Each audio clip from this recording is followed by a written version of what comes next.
Hello everyone. तो अब हम कंटिन्यू करेंगे। अ, आगे का लास्ट हमने क्या देखा था? लास्ट हमने मेजर चीज़ें क्या देखी थी? Interior of the earth structure. अब हम डिफरेंट जियोमॉर्फोलॉजिकल थ्योरीज की बात करेंगे। जियोमॉर जियोमॉर्फोलॉजिकल थ्योरीज, चार मेजर थ्योरीज पे बात करना है हमें इस पे। ठीक है, तो स्टार्ट करते हैं हम जियोमॉर्फोलॉजिकल थ्योरीज से। सबसे पहला थ्योरी जो हमें पढ़ना है उसका नाम है हमारा continental drift theory by Alfred Wegener. Continental drift theory, first theory would be continental drift theory by German था बंदा Alfred Wegener. Alfred Wegener German बंदा था। अब एक्चुअली इसने क्या किया, ये थ्योरीज का मैंडेट क्या था कि अभी जो कंटेम्प्रेरी अर्थ का मैप है, अभी जो कंटेम्प्रेरी अर्थ का मैप है उस मैप को कैसे करके ये मैप बना, कैसे करके 7 कॉन्टिनेंट्स बने, ओशंस कैसे बना, उसको बताने की कोशिश की गई है ना। तो सबसे पहले हम कॉन्टिनेंटल ड्रिफ्ट थ्योरी के एजम्पशंस की बात करेंगे। एजम्पशंस फर्स्ट एजम्पशन क्या लिया था कि एक सुपर कॉन्टिनेंट है जिसका नाम है पैंजिया। सुपर कॉन्टिनेंट जिसका नाम है पैंजिया, ये ब्लड रेड में कर दे रहा हूँ मैं। और ये सुपर ओशन है जिसका नाम है Panthalassa. Millions years ago pre Carboniferous era पहले ऐसी चीज़ें हुआ करती थी। पैंजिया, पैंथलासा, एक ही कॉन्टिनेंट हुआ करता था पैंजिया, फिर दूसरा नाम था, एक सुपर ओशन हुआ करता था जिसका नाम था पैंथलासा। सेकेंड एजम्पशन क्या लिया इसने? सेकेंड एजम्पशन लिया कि सियाल वुड फ्लोट ओवर सीमा। ठीक है, मतलब सियाल वुड फ्लोट ओवर सीमा। मैंने जैसे लास्ट क्लास में बताया था, सियाल क्या है? Continental plate. सीमा क्या है? Oceanic plate. ये एजम्पशंस लिए थे इसने, है ना। अब इसकी थ्योरी किस तरीके से आगे बढ़ती है, ये बेसिक दो एजम्पशंस लिए थे और इसने क्या बोला था भाई, तीन फोर्स। अच्छा चलो, ये फोर्सेस वगैरह मैं बाद में बताऊंगा, है ना। एक्चुअली ये थ्योरी 1914 में दी थी इन्हें, 1914 से 1915 में दिया था। ठीक है, तो इनने बताया था कि पहले ये देखो, ये ओशन और कॉन्टिनेंट क्या है एक्चुअली में? फर्स्ट ऑर्डर रिलीफ फीचर्स है, फर्स्ट ऑर्डर रिलीफ फीचर्स वगैरह। ठीक है, पैंजिया पैंथलासा ये वाली चीज़ें थी। ठीक है, अब क्या हुआ मैकेनिज्म की अगर मैं बात करूं, मैकेनिज्म पे आता हूं। ये दो एजम्पशंस नहीं है।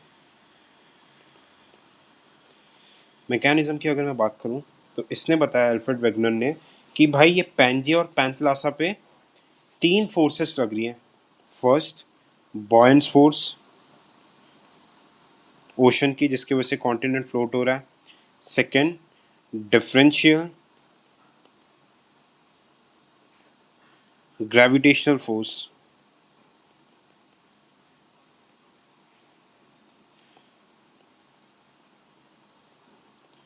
थर्ड था आपका टाइडल फोर्स। ठीक है, ये तीन फोर्सेस हैं। तो इन तीनों फोर्सेस के एप्लीकेशन से क्या हुआ, पैंजिया पे लगा। और पैंजिया क्या हुआ इवेंचुअली, ड्यू टू द मतलब इन फोर्सेस से क्या हुआ, पैंजिया दो पार्ट में टूट गया। मैकेनिज्म में दो पार्ट में टूट गया पैंजिया। आपका क्या बन गया? ऊपर वाला पार्ट और नीचे वाला पार्ट। ऊपर वाले पार्ट का नाम क्या रखा? अंगारा लैंड। अंगारा लैंड या फिर लॉरेंशिया। नीचे वाले का नाम क्या रखा? गोंडवाना लैंड। गोंडवाना लैंड। ठीक है, और बीच में जो सी थी, बीच में जो सी थी, इसका नाम रखा तेथिस जियोसिंक्लाइन। अब देखिए जियोसिंक्लाइन क्या रहता है basically, what is geosyncline? Geosyncline is a shallow water body between two continental bodies. ठीक है, ये फर्स्ट फेज हुआ। वापस से ये दोनों फोर्सेस वगैरह लगे, जैसे ही वापस से ये दोनों फोर्सेस वगैरह लगे, तो this event is also called opening of Tethys C.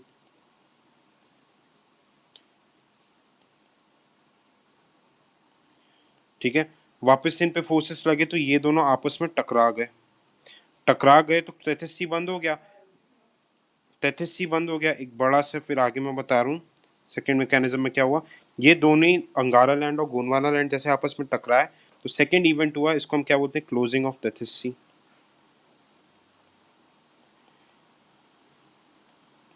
Closing of Tethys sea. तो देखो टकरा के क्या हुआ, ये छोटे छोटे पार्ट्स में टूट गए, गोंडवाना लैंड छोटे छोटे पार्ट्स में टूट गए। अंगारा लैंड में कौन कौन से कॉन्टिनेंट्स आ गए आपका, नॉर्थ अमेरिका, यूरोप, एशिया।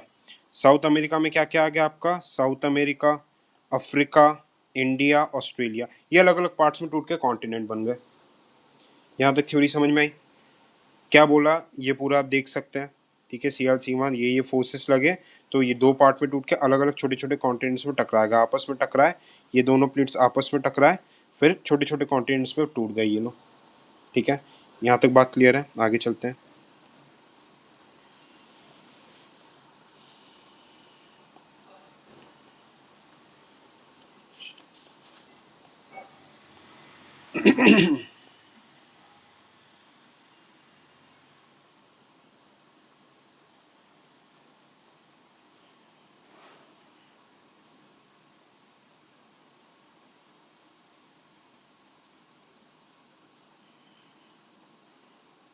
ठीक है, अब क्या हुआ, जैसे ही अलग अलग पार्ट्स में टूट गए, अब ड्यू टू रोटेशनल फोर्स, अर्थ क्या वेस्ट टू ईस्ट रोटेट करता है, तो उसके काउंटर फोर्स में ये जो टूटे पार्टिकल्स थे अलग अलग डायरेक्शन में मूव करने लगे। देखो ऐसा था, ये अर्थ बना हुआ था, अलग अलग पार्टिकल्स बन गए, नॉर्थ अमेरिका, साउथ अफ्रीका। अब अर्थ का इस डायरेक्शन में वेस्ट टू ईस्ट रोटेशन हो रहा है, तो न्यूटन थर्ड लॉ के हिसाब से काउंटर फोर्स लगा। जो हैवी हैवी पार्टिकल्स थे, for example north America, Europe, ये सब सब वेस्ट डायरेक्शन में प्लेट्स मूव करने लगे just because of counter rotational force के बेसिस पे। और फाइनली जाके जो अभी का वर्ल्ड मैप है, ये अलग अलग कॉन्टिनेंट्स आके बन गए। Sorry for the weak diagram. क्यों, भारी मासेस धीरे मूव करने लगे ड्यू टू मोमेंटम, और जो हल्के हल्के कॉन्टिनेंट पीसेस थे वो तेजी से मूव करने लगे। This was full theory of, किसकी थ्योरी थी, एल्फ्रेड वेगनर की। सिंपल सी थ्योरी है कॉन्टिनेंटल ड्रिफ्ट थ्योरी। अब हम देखते हैं कॉन्टिनेंटल ड्रिफ्ट थ्योरी में what are the major limitations.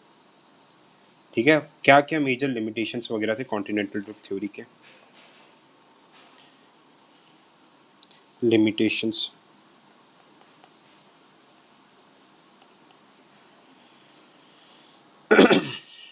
देखो सबसे पहले ये बताया गया कि tidal force, gravitational force was not sufficient to break huge masses of continent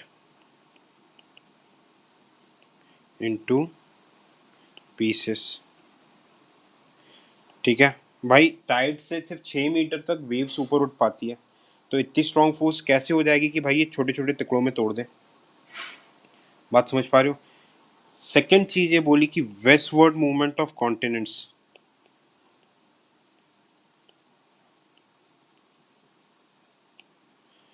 continents का मैकेनिज्म को एक्सप्लेन नहीं कर पाया।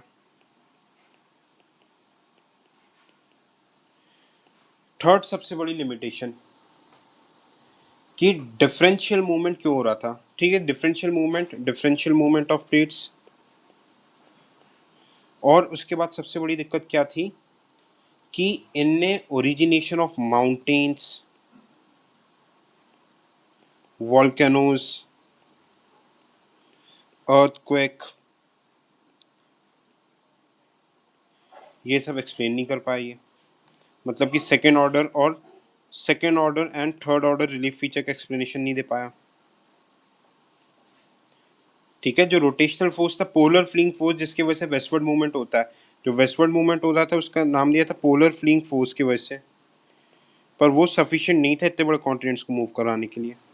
फिर फोर्थ इनने ये नहीं बता पाया कि भाई जो lakes, inter continental water bodies कैसे बनी, इंटर कॉन्टिनेंटल वाटर बॉडीज वगैरह कैसे बनी। ठीक है। तो दीज वर द, फिर वेजिटेशन वगैरह की बात नहीं की गई, ठीक है। Fifth, vegetation, different climate in different regions, इन सबको ये एक्सप्लेन नहीं कर पाया। तो इस वजह से ये थ्योरी प्रॉपरली एक्सेप्टेबल नहीं हो सकी। बात समझ पा रहे हो? पर बहुत सारे फैक्टर्स ऐसे भी थे जो कि थ्योरीज के प्रोज में थे, मतलब कि ये एक्सेप्टेबिलिटी थी। थ्योरी को हम ये नहीं बोल सकते कि पूरी तरीके से गलत था, ठीक है। तो हम बोलते हैं अगला, advantages of the theory. Basic advantages क्या क्या थी थ्योरी की? देखो, सबसे पहला एडवांटेज क्या था कि जिसके वजह से बोल सकते कि भाई ये हमारा बिल्कुल भी गलत थ्योरी नहीं थी, fit of structure.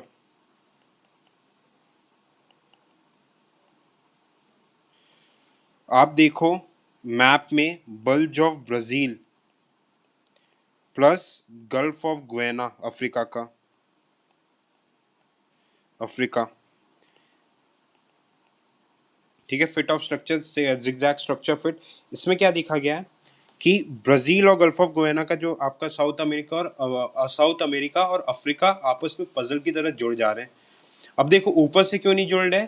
Because of erosional forces of waves, but 1000 meters beneath ये स्ट्रक्चर एक पजल टाइप का पजल फिट हो जा रहा है। तो इसका क्या एविडेंस है भाई? एक टाइम पे ये दोनों गोंडवाना लैंड पे साथ रहे होंगे, ठीक है।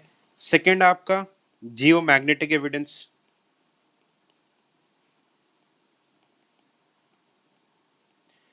ब्राजील का और अफ्रीका के, साउथ अमेरिका और अफ्रीका के रॉक स्ट्रक्चर उनके मैग्नेटिक प्रॉपर्टीज सेम है। तो ये भी बोलता है कि भाई एक टाइम पे ब्राजील अफ्रीका साथ रहे होंगे, ठीक है। फिर फिट ऑफ प्रोसेस,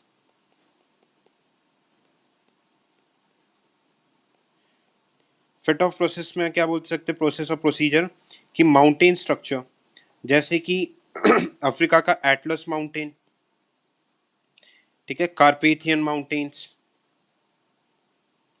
एक्सेट्रा, ठीक है। ये सारे माउंटेन्स एक टाइम पे साथ रहे होंगे। बात समझ पा रहे हो? फोर्थ आपका क्या हो गया? Paleo climatic evidence.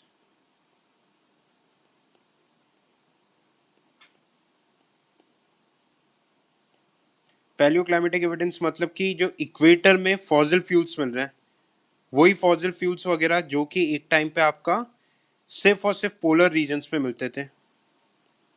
Polar regions पे जो फॉसिल्स मिल रहे थे वो इक्वेटर पे मिल रहे हैं। तो इसका मतलब क्या बोलते हैं? इक्वेटोरियल रीजन एक टाइम पे अंगारा लैंड या फिर गोंडवाना लैंड के साथ पोलर रीजन पे रहा होगा। बात समझ पा रहे हो? ठीक है। जैसे अपलेशियन माउंटेन, जैसे फिट ऑफ प्रोसेस में आप देख सकते हो Appalachian mountain, Appalachian mountains Europe के, मतलब वेस्टर्न यूरोप के जो माउंटेन्स वगैरह थे, एपेनाइन वगैरह, इनके साथ वगैरह मिल रहा है पूरा, ठीक है। तो फिर मेडिटेरियन सी का एविडेंस, मेडिटेरियन सी, इसको अर्सवाइल रेमिनेंट ऑफ टेथिस सी भी बोलते हैं। तो ये सारे एविडेंस से हमें लगा कि भाई इसकी थ्योरी पूरी तरीके से तो गलत हो ही नहीं सकती, पूरी तरीके से गलत नहीं हो, हाँ नो डाउट कुछ लैक्यूनास वगैरह होंगे थ्योरीज में, तो पूरी तरीके से ये थ्योरी बिल्कुल भी गलत नहीं है। बात समझ में आया? तो ये था अपना फर्स्ट, डायरेक्टली आपके मेंस में पूछेगा अल्फ्रेड वेगनर की continental drift theory. Next theory हमें जो देखनी है, नेक्स्ट थ्योरी हमें देखनी है थर्मल कन्वेक्शन थ्योरी।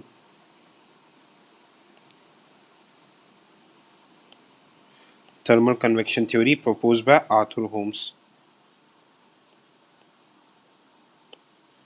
HOL है, ठीक है। अब देखो इसने पूरा क्या लगाया, जो हम एंडोजेनिक फोर्सेस की बात कर रहे थे उसका एप्लीकेशन लगाया। इसने सबसे पहले क्या किया? एंडोजेनिक फोर्सेस को एक्सप्लेन किया, एंडोजेनिक फोर्सेस को एक्सप्लेन किया। इसने क्या बोला भाई? एंडोजेनिक फोर्सेस से first and second order relief features बनते हैं।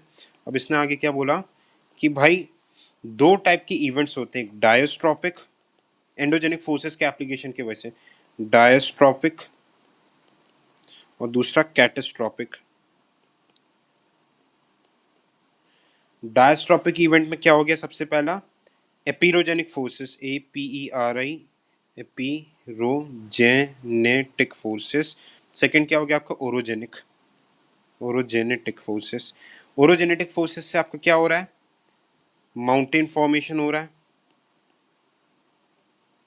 ठीक है।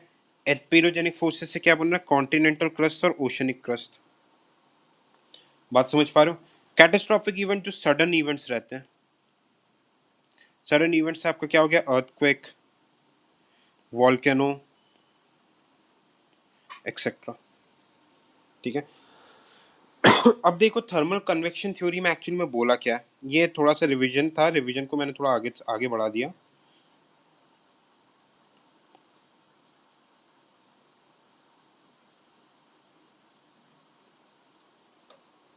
ठीक है, अब देखो थर्मल कन्वेक्शन थ्योरी की बात हम अच्छे से समझते हैं।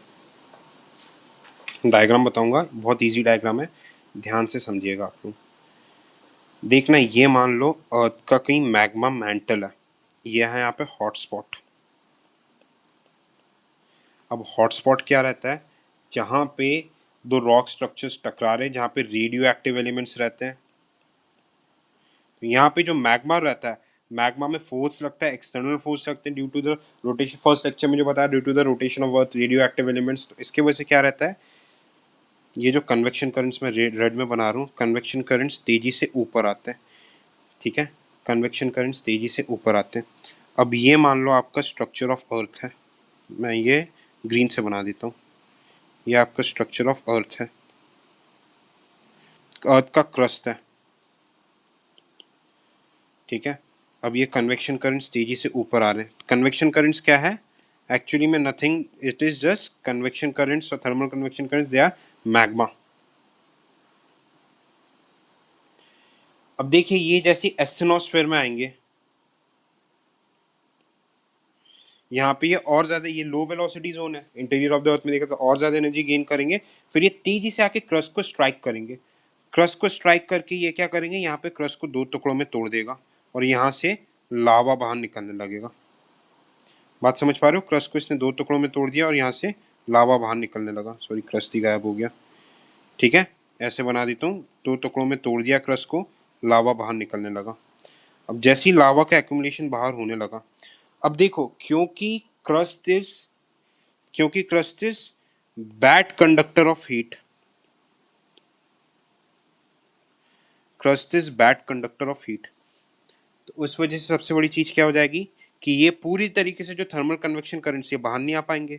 ये क्रस्ट के जस्ट नीचे वाला जो लिथोस्फीयर के जो स्लैब्स है, वहीं पे जमा होके, क्योंकि फोर्स तेज है, स्लांटिंग हाइट पे जाना पड़ेगा, तो एक पार्ट इस साइड चले जाएगा, एक पार्ट इस साइड चले जाएगा।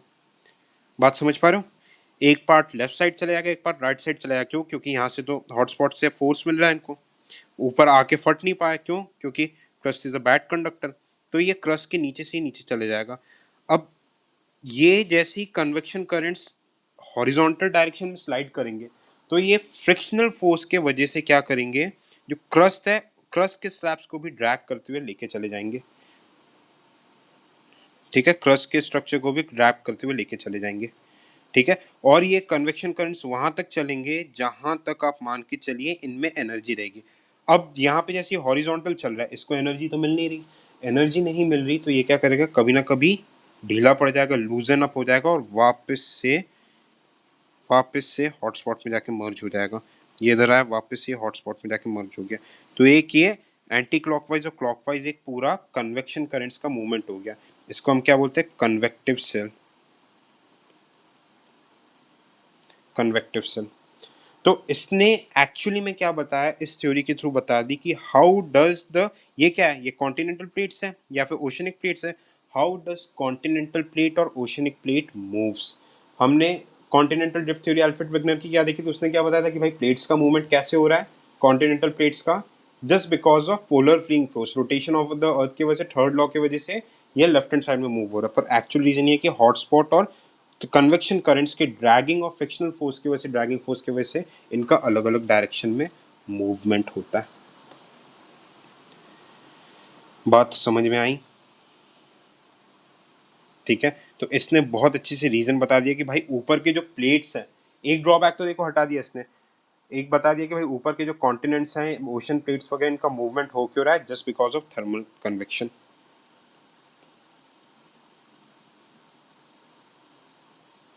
ठीक है,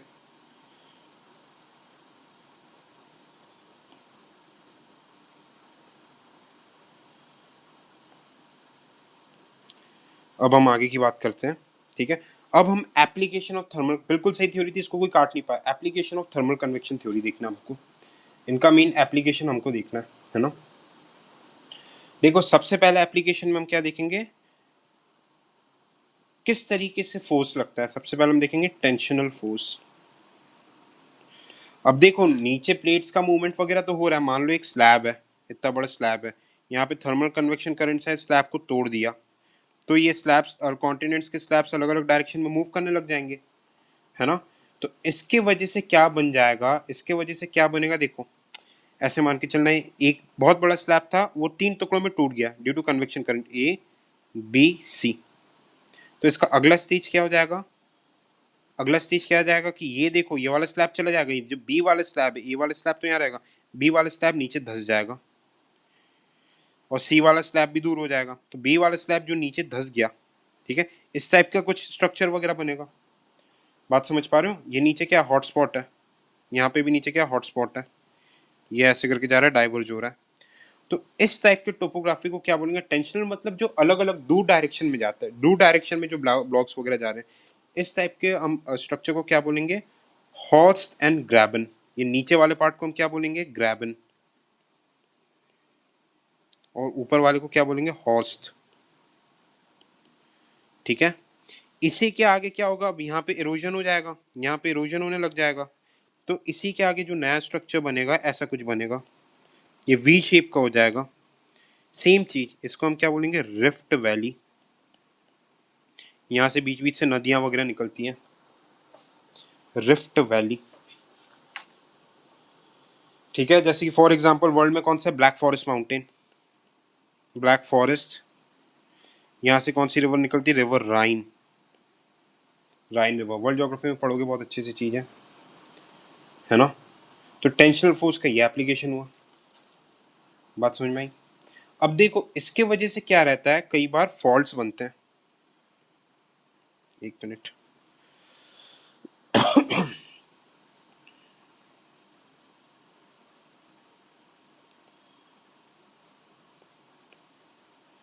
ठीक है, ये लिथोस्फीयर ब्लॉक्स का अलग अलग मूवमेंट होने लगा। मेरा रिक्वेस्ट है प्लीज पहले प्रीवियस लेक्चर देखिएगा, नहीं तो समझ में नहीं आएगा। अब क्या हुआ, पहला देखो फॉल्ट्स बन रहे हैं, दूर हो रहे हैं प्लेट्स वगैरह, तो पहला क्या हो गया, नॉर्मल फॉल्ट। ठीक है, नॉर्मल फॉल्ट में क्या हुआ, ये एक अलग था, इसमें फोर्स लग रहा है, ये एक पार्ट है, इसमें फोर्स लग रहा है, तो ये बीच में गैप आ गया, गैप आ गया, तो ये नॉर्मल एक गैप टाइप का आ गया, इसको हम क्या बोल रहे हैं, नॉर्मल फॉल्ट, अलग अलग डायरेक्शन में। फिर आपका सेकेंड रहेगा ट्रांसफॉर्म फॉल्ट, ट्रांसफॉर्म।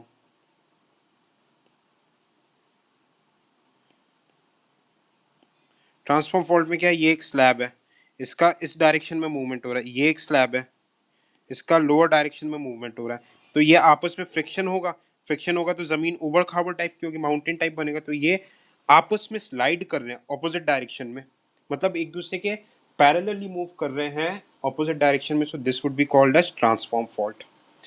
थर्ड आपका क्या हो जाएगा, रिवर्स फॉल्ट। दो लिथोस्फेरिक ब्लॉक, एक ये है इस डायरेक्शन में मूव कर रहा है, एक और ब्लॉक आके इस डायरेक्शन में मूव कर रहा है। ठीक है, इस डायरेक्शन मूव कर रहा है, पर आके ये मान के चलो एकदम से इतना ज्यादा स्पीड में था कि इसके ऊपर चढ़ गया, एक दूसरे के ऊपर ही चढ़ गए, तो this would be called as reverse fault. Reverse fault इन तीनों में अर्थक्वेक आएगा, मैक्सिमम अर्थक्वेक आपका आएगा रिवर्स फॉल्ट में, मैक्सिमम अर्थक्वेक नेपाल वगैरह में आपका शिवालिक रेंजेस में आते हैं। तो ये आपका क्या हो गया, टेंशनल फोर्स। होपफुली समझ में आ गई बात।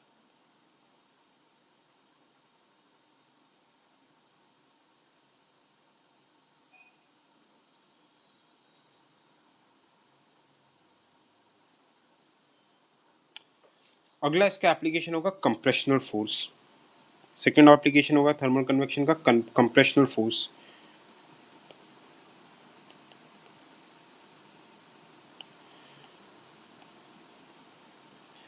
भाई कंप्रेशनल फोर्स में क्या होता है, हमेशा जब दो ब्लॉक्स आपस में टकराते हैं, जब दो ब्लॉक्स आपस में टकरा रहे तो हमेशा फोल्ड माउंटेन्स बनता है, फोल्ड माउंटेन्स बनता है। मतलब देखो ये आपस में टकरा के क्रश हो जाएगा, क्रश होके क्या ऐसे ऐसे ये ऊपर, मतलब एक तरीके से कंप्रेस होके ये वाला जो पार्ट है ये ऊपर उठने लग जाएगा, तो इससे क्या बनता है, फोल्ड माउंटेन्स। बात समझ में आई? ठीक है, तो हमको डिफरेंट टाइप्स ऑफ कंप्रेशन देखना है। ठीक है, देखो जनरली क्या होता है, जैसे ये टकराएंगे, दो ब्लॉक्स आपके टकरा रहे हैं, तो ये उबड़ खाबड़ साइन वेव टाइप का बनता है।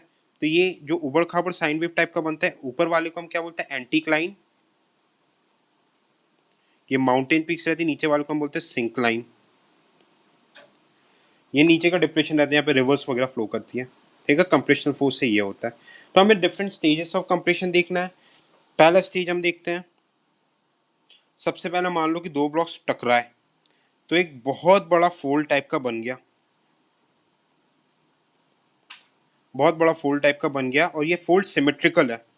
ठीक है, अब देखो मैं नेमिंग कर रहा हूँ, ये सिमेट्रिकल फोल्ड है, ये जो सेंटर से जो एक्सिस पास हो रही है इसको मैं क्या बोलूंगा, एक्सियल प्लेन। और ये जो साइड के फीसेस हैं इनको मैं बोलूंगा लिम्स, एक्सियल प्लेन्स और लिम्स। ठीक है, इसको हम क्या बोलते हैं, सिमेट्रिकल फोल्ड,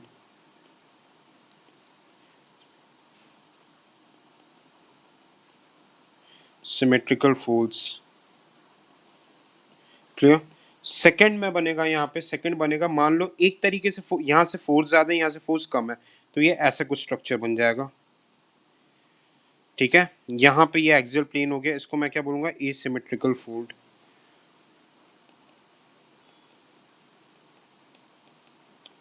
एसिमेट्रिकल फोल्ड। ठीक है, ये डिफरेंशियल कंप्रेशन फोर्स की वजह से होता है। थर्ड, ये भी ऐसा भी कुछ स्ट्रक्चर बन सकते हैं, एक तरफ परपेंडिकुलर है एक तरफ फोल्ड हो गया, इसको मैं क्या बोलूंगा, मोनोक्लिनल फोल्ड, मोनोक्लिनल फोल्ड बोलूंगा। फोर्थ, ऐसा भी कुछ बन सकता है, मान के चलो ये एकदम ही मतलब दोनों ही पार्ट मुड़ गए इस तरफ, दोनों पार्ट, इसका एक्सट्रीम वर्जन हो गया, तो इसको क्या बोलूंगा मैं, आइसोक्लिनल फोल्ड। एक्सिस ऐसे हो गई, आइसोक्लिनल। ये सब बना के आना एग्जाम में, प्री में भी आता है। इसके बाद फिफ्थ स्टेज क्या हो सकती है, और ज्यादा कंप्रेशन हुआ, तो मान के चलो ऐसा कुछ हो रहा है कि मतलब जो इसका एक्सियल प्लेन हो गया, axial plane become parallel to surface, तो इसको मैं कौन सा बोलूंगा, रिकम्बेंट, RECUMP, रिकम्बेंट। और सिक्स स्टेज, आखिरी स्टेज क्या होगा कि ये वाला पार्ट जो है, ये वाला पार्ट टूट के गिर जाए, तो इसके वजह से क्या बनेंगे, टूट के गिर गिर के जो नीचे साइड बनेंगे ऐसे छोटे छोटे पीसेस, इसको क्या बोलेंगे, नैपीस। ये आखिरी स्टेज जब माउंटेन बन के टर्मिनेट हो गया। तो कंप्रेशनल फोर्स से मैंने माउंटेन बनने की प्रोसेस भी बता दी और टूटने की प्रोसेस भी बता दी। All are the applications of what you call thermal convection theory.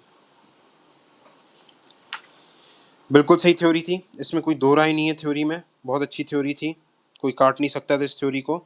इसने एक बड़ा लिमिटेशन हटा दिया, किसका, कॉन्टिनेंटल ड्रिफ्ट थ्योरी का।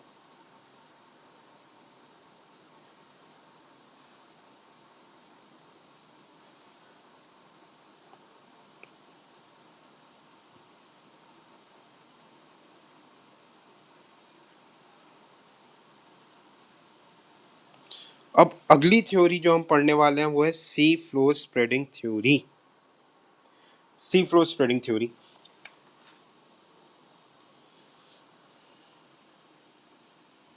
Third theory, sea floor spreading theory, किसने दिया था, हेनरी हेस। बहुत सिंपल थ्योरी, 1960 में, बहुत सिंपल थ्योरी है। इनने क्या किया, जो थर्मल कन्वेक्शन थ्योरी को उठा के कहाँ पे लगा दिया, सिंपली इसने थर्मल कन्वेक्शन थ्योरी को उठा के कहाँ पे लगा दिया इसने, नीचे ओशन फ्लोर में, ऐसा कुछ देखो।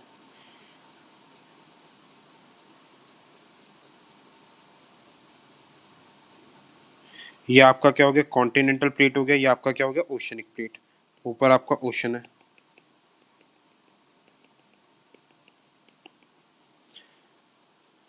कन्वेक्शन करंट्स आ रहे हैं, और इनने क्या किया, हॉटस्पॉट है, और इनने क्या किया, एकदम से क्रस्ट को तोड़ दिया। अब क्रस्ट को तोड़ दिया तो एक यहाँ पे डाइवर्ज हुआ, एक यहाँ पे डाइवर्ज हुआ, तो ये ऊपर का जो रॉक स्ट्रक्चर था, रॉक स्ट्रक्चर इसको भी ड्रैग करके करके लेके लेके चलेगा। और यहाँ पे येलो वाला जो मैं बना रहा हूँ स्पेस बनता चला गया। इस स्पेस में क्या होने लगा, ये धीरे धीरे धीरे धीरे धीरे मैग्मा जमने लगा। मैग्मा जम के क्या बनने लगा, एक्चुअली में रिजेस वगैरह बनने लगे। समझ में आई बात, रिजेस वगैरह बनने लगे इसमें। तो इसके वजह से क्या हुआ कि ये जो प्लेट्स थे ये दूसरे अलग अलग डायरेक्शन में जाने लगे, और यहाँ पे सेंटर में ये लावा एक्यूमुलेट होके नया क्रस्ट बनने लगा, और ऊपर रिजेस बनने लगा। ठीक है, रिजेस बनने लगा। इनको हम क्या बोलते हैं, सी रिज, सी रिज बनते हैं। ठीक है, अब अगर यही रिज थोड़े एक पर्टिकुलर हाइट पे चले जाए, ये क्या है, वॉल्केनो जमा होके बन रहा है, तो इसको हम क्या बोलते हैं, सी माउंट। अब ऐसा कुछ हो जाए कि इसका जो टॉप है due to erosional activity flat हो जाए, due to erosional activity flat हो जाए, तो इसको हम क्या बोलेंगे, ग्योट्स, GUYOTS, ग्योट्स। अब ऐसा कुछ हो जाए कि और रिज बनते बनते बनते बनते ये एकदम ही टॉप तक चले जाए, एकदम ही टॉप तक चले जाए, ताकि ये ओशन सरफेस के बाहर आने लगे, तो इसको मैं क्या बोलूंगा उस टाइम पे, फस्तून्स। और बहुत सारे ऐसे फस्तून्स बन गए तो इनको मैं क्या बोलूंगा, आर्कीपेलागो, आर्कीपेलागोज, जैसे Indonesia group of volcanic islands वगैरह। ठीक, बात समझ में आई। ठीक है, तो देखो ये सारी चीजें तो ऊपर जो भी ठीक है बन रही है, बात की बात है। अभी अपन सी फ्लोर स्प्रेडिंग थ्योरी समझते हैं।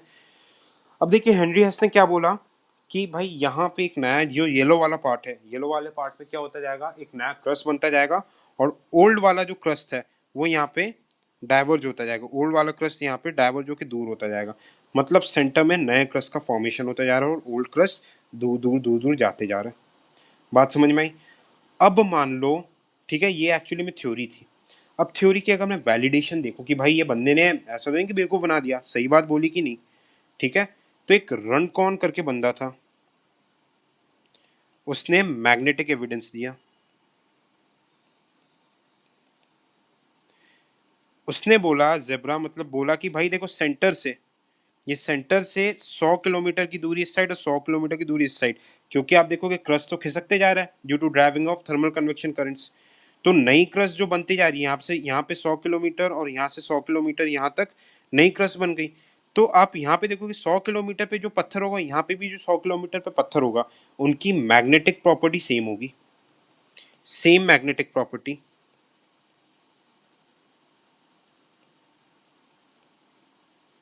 तो इसका मतलब क्या हो गया भाई, बिल्कुल सही। इसने जो थ्योरी दी थी कि क्रस्ट यहाँ से सेंटर से, जहाँ पे जो सेंटर लाइन है वहां से डाइवर्ज होता जा रहा है, और इससे अलग हो के क्या हो रहा है, इससे अलग हो के मेन चीज क्या हो रही है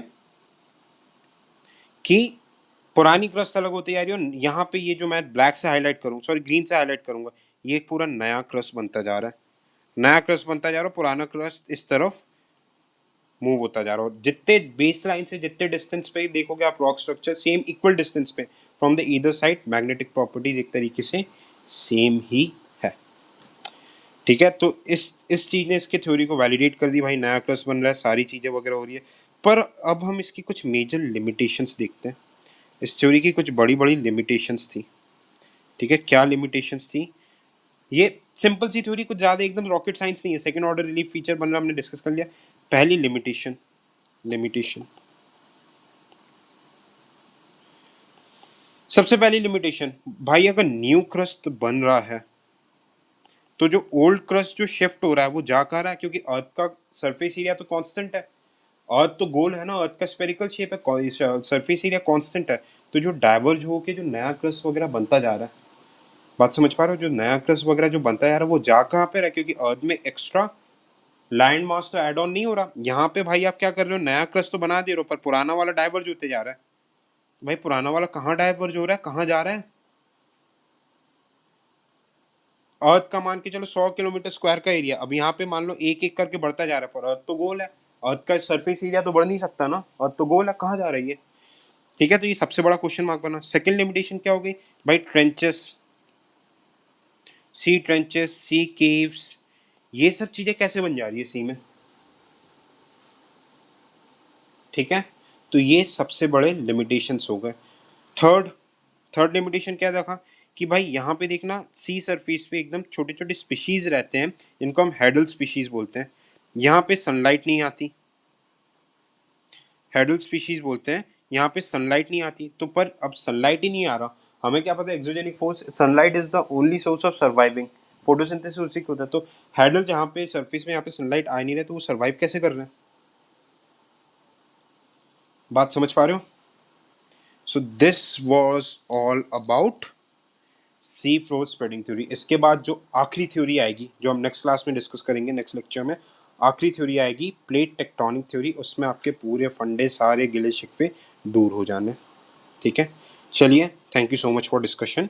हम फिर आगे कंटिन्यू करते हैं। Thank you.